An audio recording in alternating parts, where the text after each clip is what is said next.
नमोस्तु महाराज जी, इच्छामी महाराज जी।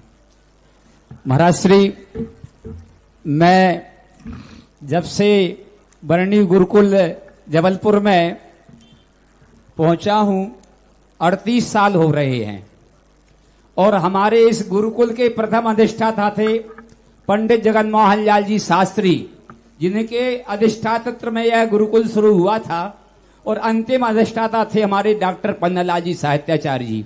उसके बाद ये हमको सौभाग्य मिला और सन 24 साल मतलब 2000 से हम छात्रावास का संचालन कर रहे हैं अपने अधिष्ठाता के रूप में।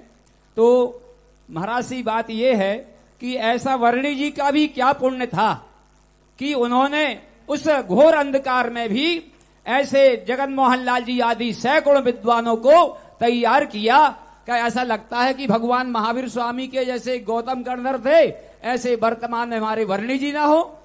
तो उनका क्या पुण्य था कि जैन कुल में जन्म न लेकर भी दूसरी शंका है हमारा श्री, हम 20 साल से इस क्षेत्र पर आ रहे हैं, इस स्थान पर 12 साल से, और जब जब इस मंदिर के कार्य में कोई भी आवश्यकता पड़ती, हम और नरेश भैया जी आते हैं, उस समय हमको ऐसा कुछ नहीं, पर आपको ऐसा क्या समझ में आया महाराज जी, यहाँ की ऊर्जा, यहाँ का वैभव, इस जमीन की उत्कृष्ट ऊर्जा आपको कैसे समझ में आई महाराज श्री?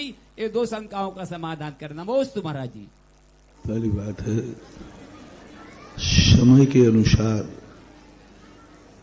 यदि माल बाजार में आता है तो वह अनमोल होकर के बिक जाता है। वर्णी जी जिस समय थे उस समय हमारी समाज बहुत अंधकार में थी, अज्ञानमय थी, दिगंबर मुनियों की शुरुआत थी। एक और मात्र अपने धर्म की रक्षा करना, क्रिया कांडों की तरफ, मंत्र तंत्र की तरफ, राजाओं को, दुनिया को अपने तरफ आकर्षित करना ही उद्देश्य था। ऐसे 500-700 वर्ष तक, लगभग 14वीं शताब्दी के बाद से जो एक उत्तर भारत के ऊपर कहर हुआ, उस समय लोग तड़प गए सच्चे धर्म को जानने के लिए, शास्त्रों के मर्म को समझने के लिए। लोग अंधकार में चले गए, कोई बताने को तैयार नहीं। जो कुछ भी है बस सब क्रिया कांडों में उलझ गया।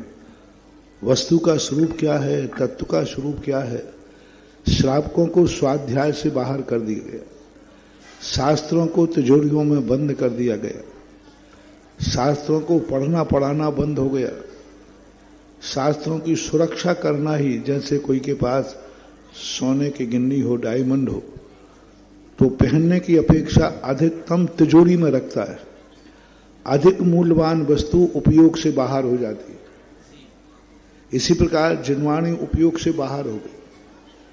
तो उस समय ऐसी मांग थी कि विद्वान कोई तैयार हो जो हमें शास्त्रों का मर्म सिखाए। वर्णी जी ने समाज की वो तलब को और तड़पन को समझा और आवाज उठाई। जनता बैठी ही थी और जनता समर्पित होकर के उन्होंने कहा।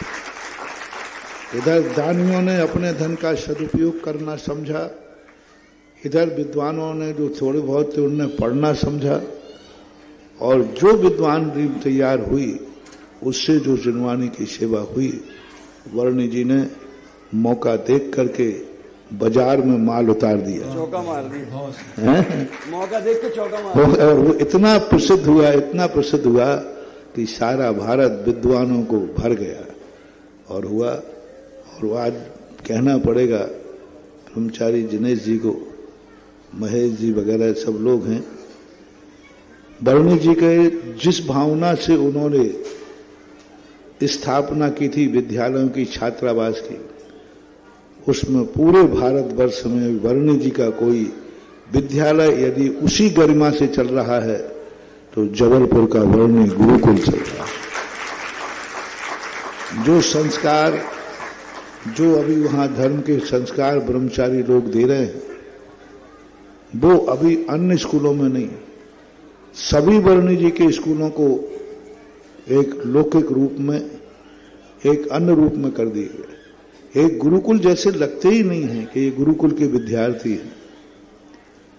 तो ये गुरुकुल वर्णी जबलपुर अभी ब्रह्मचारियों की बदौलत गणेश प्रसाद वर्णी की गरिमा को, महिमा को कायम रखे हैं। मेरी भावना है कि ये छोटे थोड़े बहुत बच्चे हैं, आप ब्रह्मचारियों के अंदर में कम से कम 200-300 बच्चे होना चाहिए। जय हो, जय हो। या तो 200-300 बच्चे तुम लोग वहां करो, और नहीं तो जहां 200-300 बच्चे हों वहां तुम रहो। ये बात नहीं महाराज, यहाँ हो जाएंगे। हाँ, आपका हमें कोई मतलब नहीं, हमें तो कहीं रखो। या तो वहीं 200-300 कर लो, नहीं तो हमारे पास सांगानेर में 200-300, वहां तुम पहुंचो और उनको संभालो।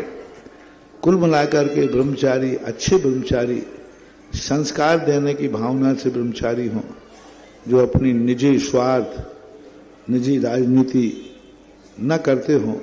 ऐसे ब्रह्मचारी लोग यदि इन गुरुकुलों को संभाल लें, इन विद्यालयों को संभाल लें, तो आज सभी विद्यालय जीवित हो सकते। अभी गणेश प्रसाद वर्णी मोरारजी विद्यालय के हमें बहुत वेदना हुई, प्रयास किया, सभी लोगों ने सहयोग दिया। संतोष पटना वाले, प्रमोद बारदाना, क्रांत कुमार आदि सभी ने बड़ी अच्छी भावना से कुछ उद्धार करने का भाव किया है। तो ये सब वर्णी जी के विद्यालय पुनः जीवित हों, ये मेरी भी भावना है, और मैं भी इसी बात की लाइन में हूं कि हमारी समाज विद्वानों से रहित नहीं होना चाहिए। ऊर्जा के महाराज श्री, हम यहाँ पर जब आए, यहाँ की ऊर्जा क्या देखी? यहाँ की जो बात है, यहाँ की ऊर्जा तो मैंने पहले ही दिन देख ली थी। यदि मुझे समझ में नहीं आता तो मैं सीधा बिहार भी कर देता हूँ चुपचाप। लेकिन देखी, सवाई सिंगाई परिवार को भी संबोधन दिया, उन्होंने भी समर्पण दिखाया, और इसमें मूल श्रेय जाता है इस सारे क्षेत्र को शुरुआत करने का उसका नाम है पंडित जगमोहन लाल जी के बेटे, जिनका नाम प्रमोद कक्का है।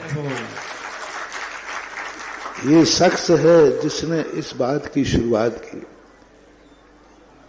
इस बात को जागृत किया, मुझे जागृत किया, मुझे बात की बात कही, पूज्य गुरुदेव के सामने बात रखी, और ये इनकी शुरुआत थी।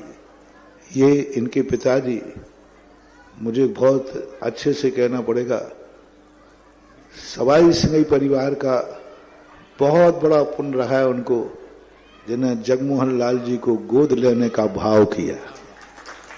उसका परिणाम ये निकला कि उनके ट्रस्टों में जगमोहन लाल पंडित जी की भागीदारी हुई, और उनके हर ट्रस्ट में प्राय प्रमोद कक्का का नाम है।